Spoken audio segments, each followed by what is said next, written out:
다시 따뜻하게 한번 인사 나누시면 좋겠습니다.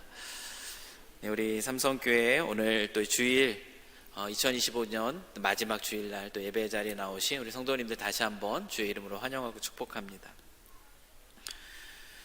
사도행전 말씀 계속 보고 있습니다. 올해 끝나지가 않네요. 이제 16장 오늘 마치게 되는데요.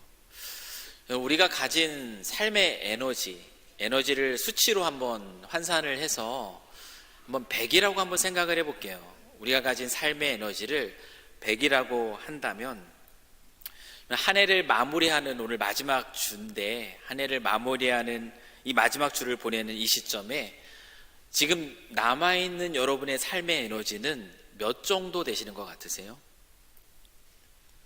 몇 정도 되실까요? 속으로 생각하시면 됩니다. 나는 100이다? 아니 나는 더 150이다? 아니 나는 30이다? 5%다? 한번 여러분이 가지고 있는 삶의 에너지, 지금 한 해를 달려오고 나서 삶의 에너지를 한번 수치로 한번 생각해 보십시오. 각자가 점수가 있을 거예요. 여러분이 그 점수를 준 근거, 그 근거는 어디에 있습니까? 제 개인적인 경험과 또한 믿음의 걸음을 걸어왔던 많은 분들을 지켜본 그 모습을 근거로 해서 말씀드리자면, 아마 여러분이 마주한 지금 처해 있는 어떤 삶의 조건들, 삶의 어떤 환경들, 여러분 이것이 지금 여러분이 가지고 있는 삶의 에너지를 결정하는 데 있어서 중요한 요소는 아닐 것입니다. 저의 경험과 또 제가 지켜본 바로는 그렇더라고요.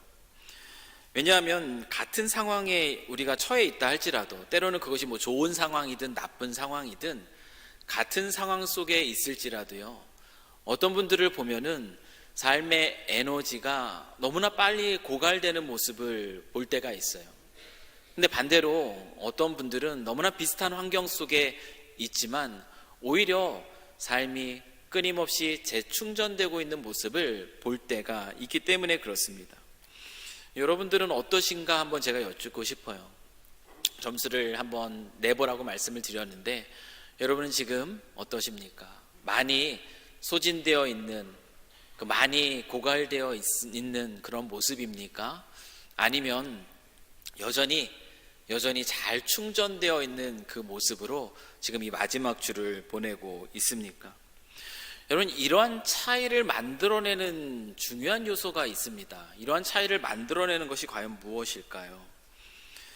우리의 삶의 에너지를 결정하는 데 있어서 아주 결정적인 요소는 우리가 마주한 어떤 삶의 환경이라기보다는요, 우리의 삶의 에너지를 결정짓는 가장 중요한 요소는 지금 우리를 사로잡고 있는 감정입니다. 우리가 어떤 감정에 우리 자신을 내어주느냐에 따라서 우리의 삶의 에너지는요, 소모되기도 하고 또한 반대로 우리의 삶의 에너지가 충전되기도 합니다. 왜냐하면 이 감정이라는 것이 단순히 우리가 느끼는 어떤 기분, 그것에 불과한 것이 아니라요, 이 감정이라는 것은 우리의 뇌가 우리의 삶의 에너지를 사용하는 방식이 되기 때문에 그렇습니다. 예를 들면 불안이라든지 원망, 비교 또는 분노, 두려움이라는 이 감정, 여러분 이와 같은 감정은 우리의 삶의 에너지를 고갈시키는, 소모시키는 감정이에요. 끊임없는 불안 속에 있을 때요, 우리의 에너지는 고갈될 수밖에 없습니다. 해결되지 않는 분노의 문제를 다스리지 못하면 우리의 에너지는 고갈될 수밖에 없어요. 혹시 지금 내 삶의 에너지를 돌아봤을 때 그 수치가 너무나 낮다라고 생각이 들면 혹시 이와 같은 부정적인 감정들에 내가 사로잡혀 있지는 않은가, 그것을 점검해 볼 필요가 있습니다. 대신에 신뢰라든지 감사라든지 존중 또는 온유와 소망, 이와 같은 것을 마음에 품으면 이와 같은 감정들은요, 우리의 삶의 에너지를 회복시켜 줍니다. 이런 감정들은 회복시켜주는 그런 감정이에요. 따라서 이 고갈되는 삶과 늘 새롭게 충전되는 삶의 차이는 우리가 지금 어떠한 감정에 사로잡혀 있는가, 여러분 거기에 달려 있습니다. 아무도 한 해를 마무리하면서 이 고갈되어 버린 삶, 방전된 삶, 그런 삶을 살고 싶어 하시는 분들은 없으시리라 저는 생각합니다. 그렇다면 우리를 회복시키시는 이 감정이죠. 이 회복시키는 감정 속에서 늘 충전되는 그 삶을 살아갈 수 있다라는 건데, 그럼 이런 삶을 가능하게 하는 것은 과연 무엇일까? 오늘 본문 속에서 우리 바울과 실라의 모습 속에서 우리는 그 대답을 찾아볼 수가 있습니다. 여러분, 바울은 하나님의 인도하심 속에서 아시아가 아닌 유럽의 첫 성인 빌립보에 도착하게 되었습니다. 그곳에서 안식일에 기도하는 곳을 찾아 강가에 나갔다가 우리가 잘 아는 한 여인을 만나죠.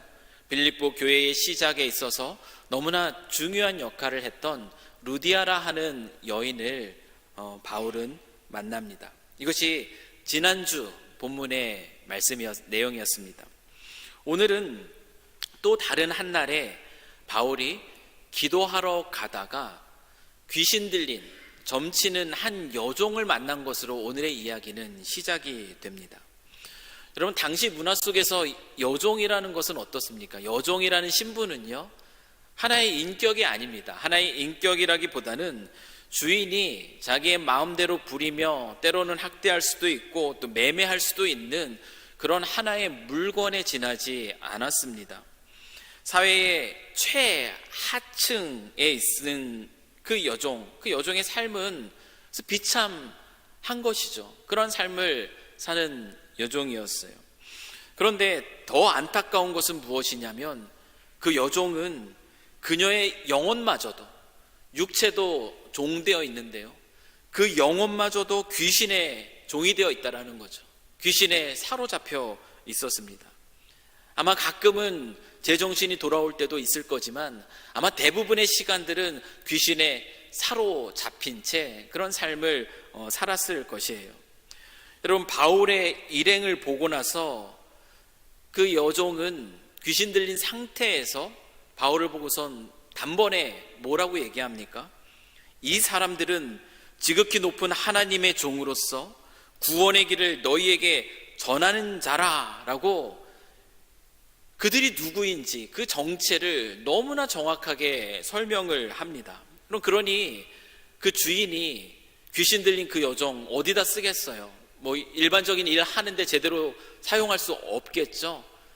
이 귀신 들린 그 여종이 하는 것을 보고 이 주인은 그 여종을 사람들 점을 쳐주는 돈벌이의 수단으로 사용해 왔습니다.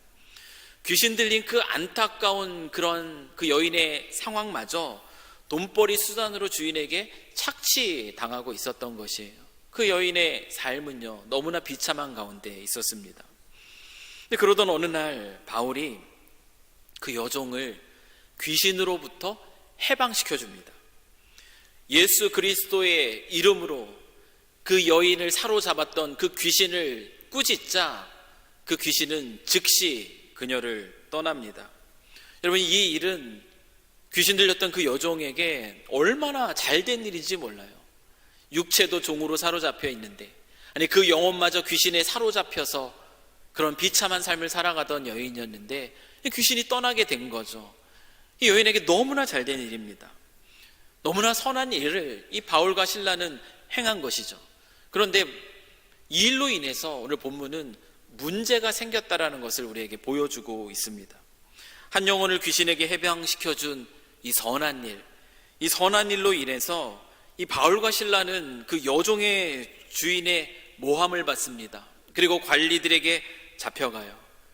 그래서 심한 매를 받고 그리고 이제 감옥에 투옥이 되죠. 그 여종의 주인은 그 귀신이 그 여종을 떠난 것이 너무나 못마땅한 것이에요. 왜냐하면 이제 그 여인이 더 이상 그 전처럼 사람들 점을 쳐주면서 많은 수입을 가져다 주지 못하게 되었기 때문에 그렇습니다. 자신의 수입이 없어진 그 악심을 품고 이 바울과 실라를 모함을 한 것입니다. 한 영혼을 귀신으로부터 이 해방시켜 주었던 이 바울과 실라의 선한 일의 결과가 그들에게 어떤 것으로 돌아왔는가 하면은 바로 매질입니다. 심한 매질, 그리고 투옥이라는 정말 당황스러운 상황으로 그들에게 돌아왔습니다. 여기에서 한번 여러분에게 질문을 드리고 싶어요. 여러분이라면은 만약 이와 같은 상황 가운데 처해 있다면 여러분들은 어떻게 반응하셨으리라 생각을 하시는지 제가 한번 여러분에게 여쭙고 싶습니다. 이와 같은 상황은 어떤 상황이라고 말씀할 수 있겠어요? 삶의 에너지에 심각한 고갈을 가져오는 이 부정적인 감정들, 어떤 감정들이겠어요?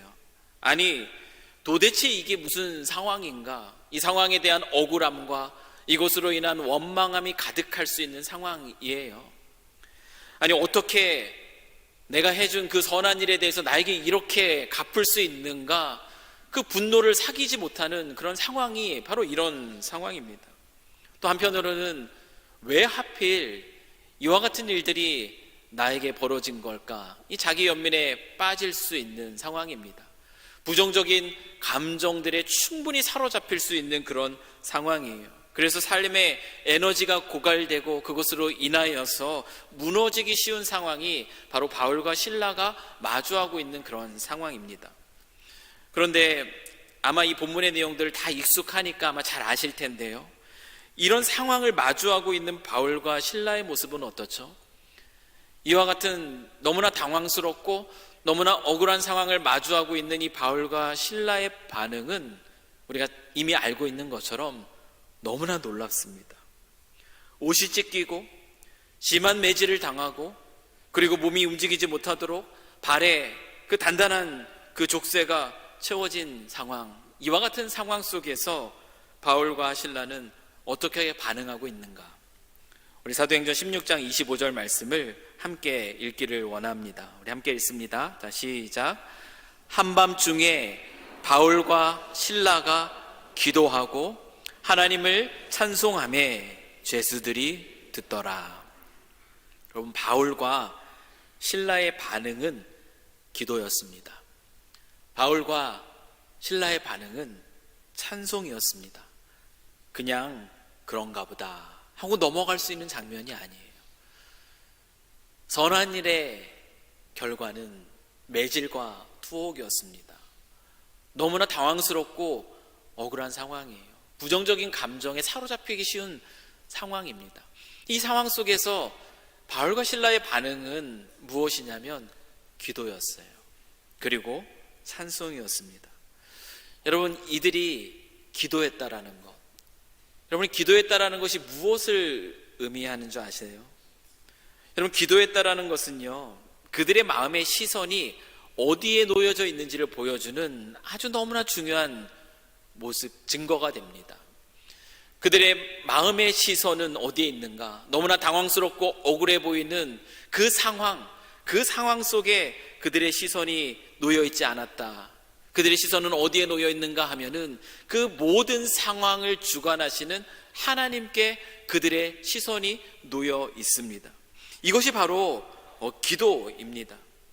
우리의 시선이 우리가 통제할 수 없는 어떤 상황에 놓여져 있는 것이 아니라 그 모든 상황을 다스리시는 하나님께 우리의 시선을 두는 것, 여러분, 이것이 바로 기도라고 말할 수 있는 것이에요. 여러분, 우리가 인생을 살아가면서 삶에서 여러분, 내 뜻대로 안 되는 일들이 얼마나 많습니까? 내 뜻대로 다 될 것 같은데, 내가 주인이어서, 그래서 내가 뭔가 하면 다 될 것 같은데 그렇지 않은 현실들이 참 많이 있잖아요. 여러분, 자녀를 키우시는 우리 부모님들 어떠세요? 자녀들이 내 뜻대로 되나요? 내 뜻대로 잘 되지 않아요. 자녀들이 내 뜻대로 되지 않습니다. 다른 사람들과의 관계 문제들, 여러분, 내 뜻대로 다 되나요? 그것도 그렇지 않아요. 아무리 풀려고 애쓰고 아무리 그 깨어짐의 관계를 회복하려고 애써도 내 뜻대로 되지 않는, 해결할 수 없는 관계들도 많습니다. 여러분, 건강은 또 어떻습니까? 건강도 마찬가지예요. 아무리 좋은 음식 먹고, 아무리 좋은 약을 먹고, 아무리 열심히 운동한다 할지라도 그 건강 내 뜻대로 되는 것이 아니더라고요. 여러분, 뿐만 아니라 우리 가족들을 위해서, 가족의 구원을 위해서 기도하는 많은 분들 계시죠. 여러분, 가족 구원 어떻습니까? 너무 어렵잖아요. 너무 힘들어요. 내 뜻대로 되지 않습니다. 이것뿐이겠어요? 더 많습니다. 우리의 삶에는 우리가 통제할 수 없는, 할 수 있을 것처럼 느껴지지만 결코 통제할 수 없는 그런 상황들이 참 많다라는 거예요.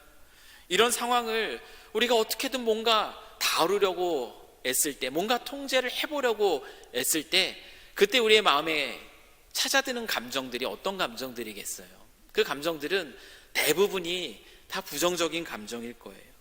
이와 같은 상황이 언제까지 계속될까 하는 불안, 도대체 내가 어디까지 인내해야 되는 분노, 왜 이와 같은 일들이 계속 이루어질까 하는 원망, 하필 이 일들이 나한테 일어난 이유는 뭘까? 자기 연민, 이 부정적인 감정들 속에서 우리의 에너지는 고갈되고 우리는 지치고, 그리고 아무것도 할 수 있는 힘을 잃어버린 그런 상태에 놓이게 됩니다. 여러분, 어떠세요? 지금 올 한 해를 달려오시면서 여러분의 지금 삶의 에너지는 어느 정도입니까? 근데 대신에 우리가 통제할 수 없는 그 상황들, 이 상황들을 기도 가운데서 하나님께 올려드릴 때, 이것이 오늘 바울과 실라가 보여주고 있는 모습인데요. 이 통제할 수 없는 이 상황들, 내 뜻대로 안 되는 이 상황들을 하나님께 정직하게 올려드릴 때, 여러분, 그때는 어떻게 되겠습니까? 여러분, 그때는요, 놀랍게도 우리의 삶의 에너지가 고갈되지 않습니다. 너무나 놀라워요. 내가 걱정하고, 내가 불안하고, 내가 분노하고, 내가 왜 자기 연민에 빠져 있을 때 우리의 삶의 에너지는 얼마나 빠르게 고갈되는지 모릅니다. 그런데 이 문제를 하나님께 올려드리기 시작하면 삶의 에너지가 고갈되지가 않아요. 여러분, 이런 기도를 드린다라는 거, 이것은 어떻게 보면 이건 책임 회피 아닐까라고 생각할 수 있지만 책임 회피가 아닙니다. 오히려 이렇게 내가 할 수 없는 상황 속에서 이 상황을 하나님께 올려드리는 것은요, 우리의 연약함을 인정하고 하나님의 도우심을 구하는 아주 적극적인 믿음의 모습인 것이에요. 여러분, 그것을 잘 설명해 주는 말씀이 우리가 잘 알고 있는 빌립보서 4장 6절에서 7절의 말씀입니다. 4장 6절에서 7절의 말씀을 한번 같이 읽겠습니다. 자, 시작.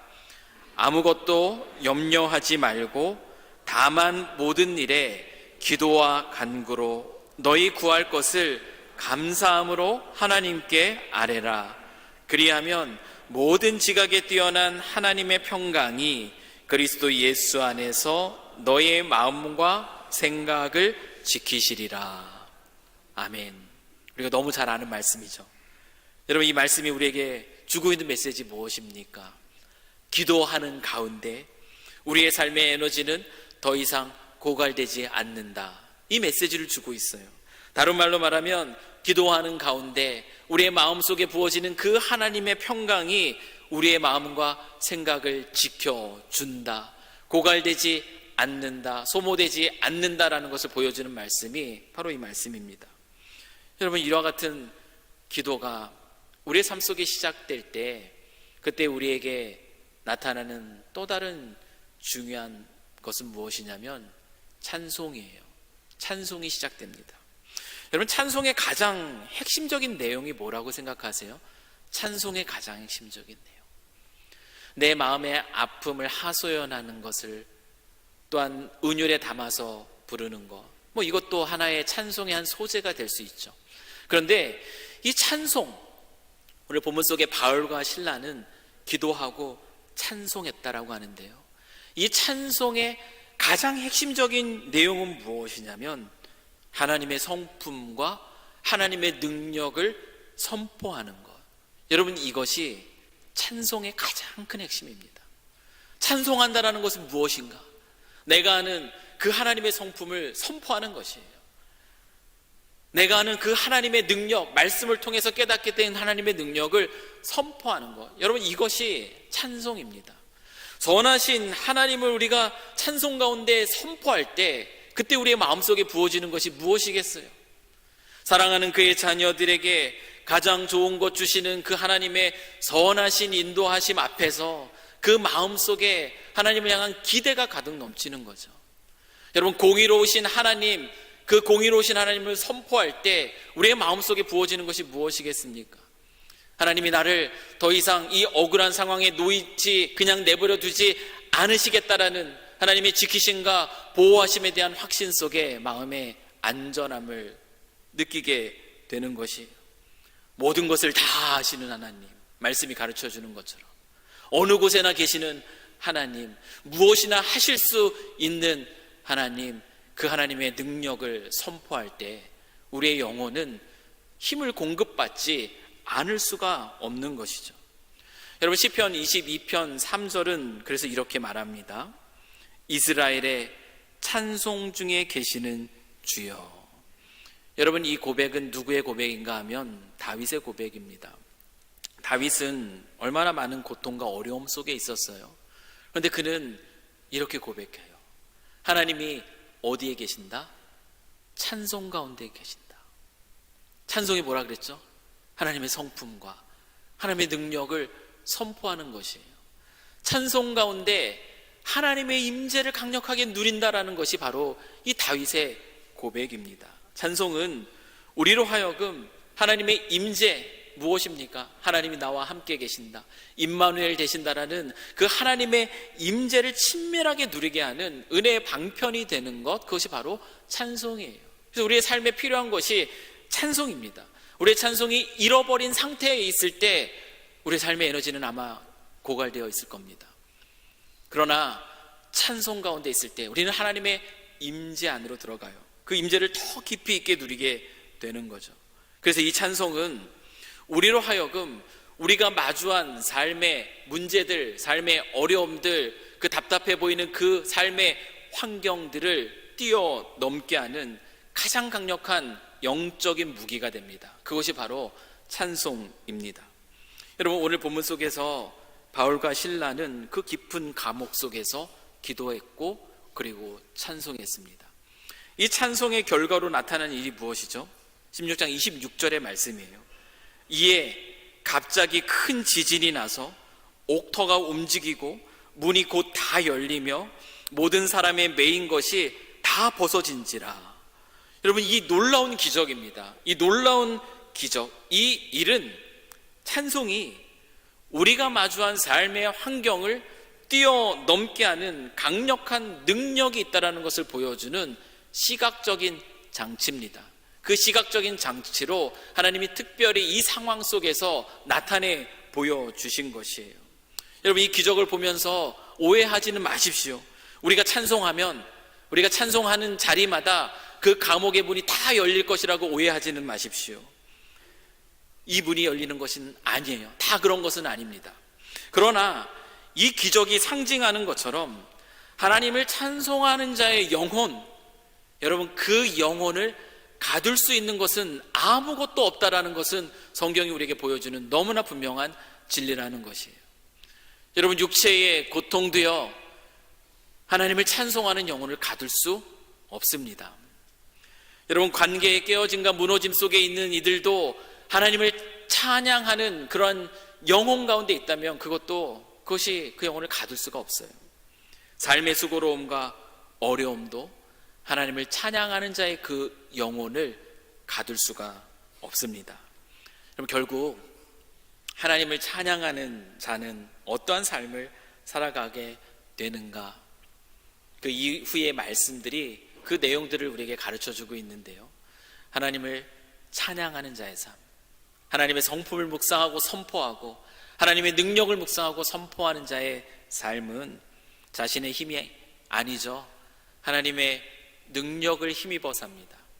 하나님의 능력을 힘입어서 하나님의 부르심에 합당한 열매를 맺는 기적과 같은 삶을 살아가게 된다는 것이에요. 여러분, 갑자기 큰 지진이 났습니다. 발의 족쇄도 풀렸어요. 감옥의 문도 다 열렸습니다. 그때 바울과 실라는 어떻게 행동합니까? 와, 이건 하나님의 뜻이다 하고선 나가자 탈옥할 수도 있어요. 그런데 이 바울과 실라는 탈옥하지 않습니다. 왜 그랬을까요? 도망갔다가 다시 잡혀오면 더 큰 형벌을 받을까 봐 두려워서 그가 탈옥을 주저했을까요? 그렇지 않습니다. 부당하게 매질을 당하고 투옥당한 상황에서 바울은 로마의 시군권을 가지고 있는 사람이었어요. 그래서 굳이 도망가지 않아도요, 충분히 노임받을 수 있는 그 권리가 있었습니다. 그래서 그는 탈옥할 이유가 없어요. 이런 상황에서 옥문이 열렸다고 해서 만약 그가 도망을 갔다라면 바울과 실라는 비록 억울하게 투옥이 된 상황이라 할지라도 그러한 모습 때문에 사회적 비난을 받을 수 있습니다. 이 사회적 비난을 받게 되면 이 바울과 실라가 전하고자 했던 그 땅의 백성들에게 구원의 길을 전하고자 했는데, 그 복음을 전하고자 했는데 이 복음을 전하는 길들이 막힐 수밖에 없는 상황입니다. 그래서 이 바울과 실라는 그 기도 속에서 찬송 가운데 일어난 그 상황 속에 하나님께 물었을 거예요. 하나님, 이와 같은 상황 속에서 제가 어떻게 하는 것이 맞겠습니까? 하나님의 인도하심은 아마 머물러 있으라는 지시였을 겁니다. 그래서 바울과 실라는 그 자리에 머물러 있는 것을 선택합니다. 여러분, 이런 선택이 쉬운 선택이 아니에요. 이런 선택이 가능할 수 있었던 이유는 바울과 실라가 분명하게 어떤 모습을 보여줬는지 우리가 본문을 통해서 확인하죠. 그들이 기도와 찬송 가운데 그들이 누리게 된 하나님의 강력한 임재, 함께하고 계심에 대한 그 확신, 그것이 그들로 하여금 그 자리에 머물러 있게 한 것이죠. 그들이 그런 선택이 그들의 사역 가운데 얼마나 놀라운 결과로 이어지는가, 우리는 그 모습을 보게 됩니다. 여러분, 당시 로마법에서는 죄수들이 탈옥을 하게 되면 그 죄수들을 책임지던 간수는 사형에 처하게 됩니다. 옥문이 열렸어요. 그랬더니 이 간수는 죄수들이 다 탈옥한 줄 압니다. 그래서 자신의 그 수치로움 앞에 자결을 하려고 칼을 들죠. 근데 자결하려던 이 간수를 막아 세운 사람이 바로 바울이에요. 우리가 다 여기에 있다, 우리가 도망가지 않았다, 그 사실을 전해줍니다. 간수는 안도하죠.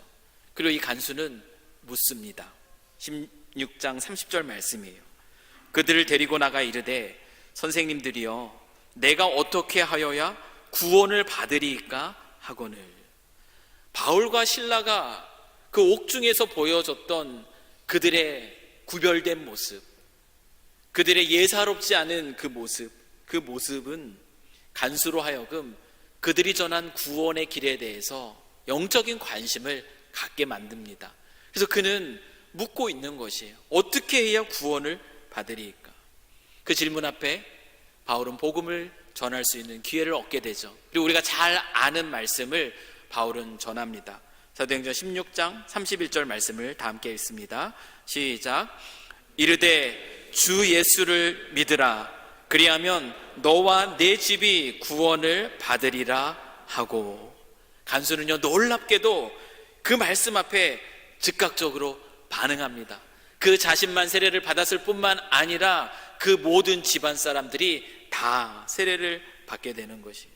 다 아시겠지만 이 루디아의 가족과 더불어 이 간수의 가족이요, 빌립보 교회의 시작과 성장에 있어서 너무나 중요한 기초적인 역할을 놓았던 가정이에요. 바울과 실라는 예상치 못했던 놀라운 복음의 열매를 맛보게 됩니다. 여러분, 이런 열매를 맛볼 때 바울과 실라의 삶이 새롭게 충전되지 않을까요? 여러분, 이것은 경험해보지 않으면 몰라요.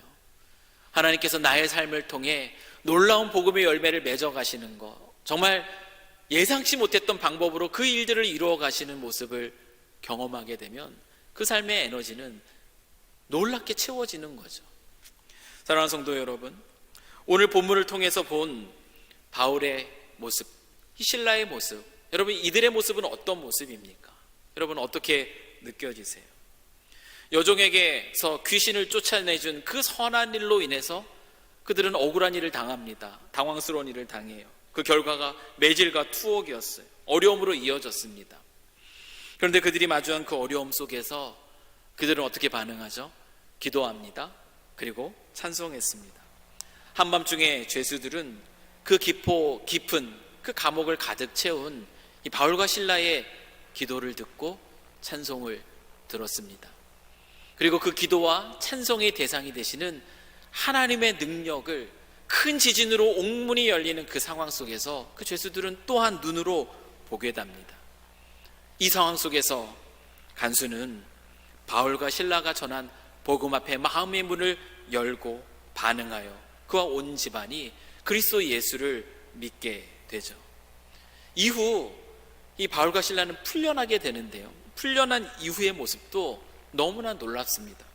여러분, 바울과 실라는 풀려난 뒤에 어디로 가죠?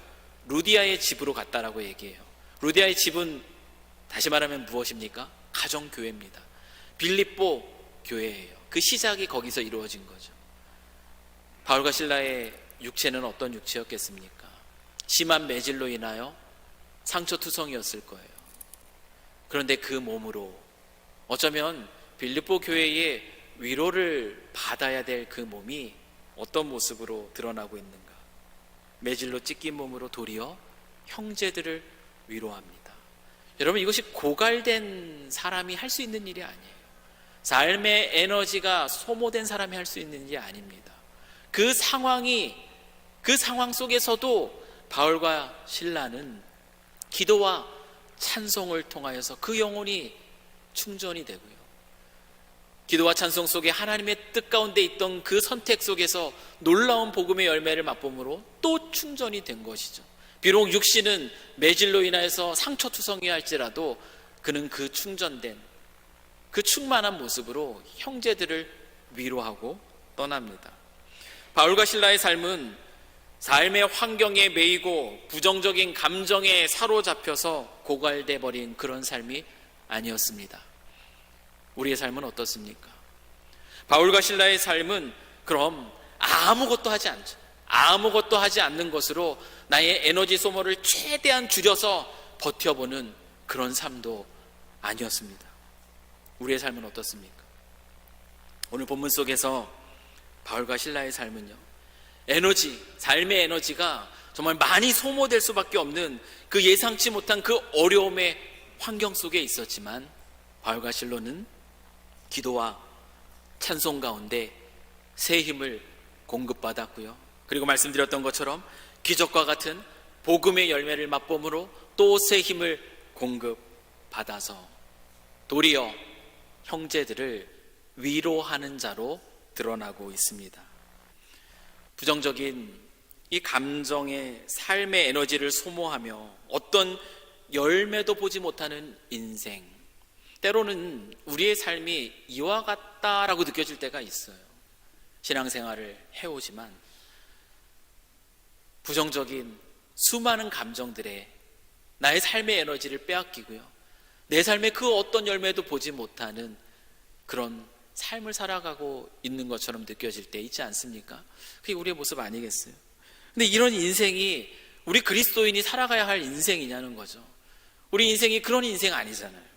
오늘 본문의 바울과 실라처럼 하나님을 찬양하고 어떤 상황 속에서도 그 시선을 하나님께 두고 그의 성품을 선포하고 그의 능력을 선포하고 이 하나님을 찬양하고 그 가운데 하나님의 부르심의 그 열매를 맛보면서 살아가는 인생, 그렇게 또 누군가에게 전혀 그렇게 보이지 않지만 또 위로자로 서 있는 그런 인생, 여러분, 이런 인생이 우리 그리스도인의 인생이 되어야 할 것입니다. 정말 이것이 하나님이 기뻐하시는 인생, 정말 복된 인생일 것이에요. 사랑하는 성도 여러분, 여러분들이 지금 어떤 상황 속에 있습니까? 다시 한번 나의 삶의 에너지의 점수를 떠올려 보세요. 지금 몇 %입니까? 100%입니까? 넘치는 그 모습으로 또 누군가를 위로하며 내년을 기대하는 모습입니까? 아니면 부정적인 감정에 휩싸여 모든 것이 고갈된 채 이제 아무것도 하지 않음으로 에너지를 줄이자, 그렇게 그냥 버티는 삶의 모습, 이 모습이 또 우리의 모습입니까? 우리에게 필요한 것은 기도입니다. 한 해를 마무리하는 이 시기, 우리에게 필요한 것은 우리의 시선을 하나님께 맞추는 기도예요. 그리고 우리에게 필요한 것은 하나님의 성품과 하나님의 능력을 선포하는 찬송입니다. 기도와 찬송으로 또 올 한 해를 또 마무리하시며 또 새해를 또 기대함으로 나아가실 수 있는 우리 삼성교회 모든 성도님들 되시길 주님의 이름으로 간절히 축원합니다. 하나님이 공급해 주시는 새 힘으로 하나님의 부르심을 따라 살아가는 그 자리에서 놀라운 복음의 열매를 맛보는 기적을 경험하는 삶, 그 삶이 저와 여러분의 삶이 되실 수 있기를 주의 이름으로 간절히 축원합니다. 기도하겠습니다. 사랑과 은혜가 풍성하신 하나님 아버지, 한 해의 끝자락에서 우리의 삶을 돌아보게 하시고 오늘 말씀을 통해 우리의 마음과 시선을 다시 주님께로 향하게 하심을 감사드립니다. 우리의 삶의 에너지가 상황과 조건이 아니라 주님을 향한 마음의 방향과 반응에 달려 있음을 깨닫습니다. 불안과 원망, 분노와 두려움의 마음을 내어주어 삶의 힘이 고갈된 채 하나님의 부르심 앞에 반응하지 못하였던 우리의 연약함을 주님 앞에 내려놓습니다. 바울과 실라의 모습을 통해 어떠한 상황 속에서도 기도와 찬송으로 주님께 나아가는 믿음의 길을 배우게 하셨으니 우리도 그 길을 걷게 하여 주옵소서. 문제보다 크신 하나님을 바라보게 하시고 환경보다 신실하신 주님의 성품을 선포하게 하시며 우리의 상황을 넘어 일하시는 주님의 능력을 신뢰하게 하옵소서. 어떤 자리, 어떤 상황에 있든지 기도와 찬송으로 반응하며 주님이 공급하시는 새 힘으로 부르심에 합당한 열매를 맺는 우리 모두의 삶이 되게 하시길 간절히 간구하오며 이 모든 것 우리 주 예수 그리스도 이름으로 기도드립니다. 아멘.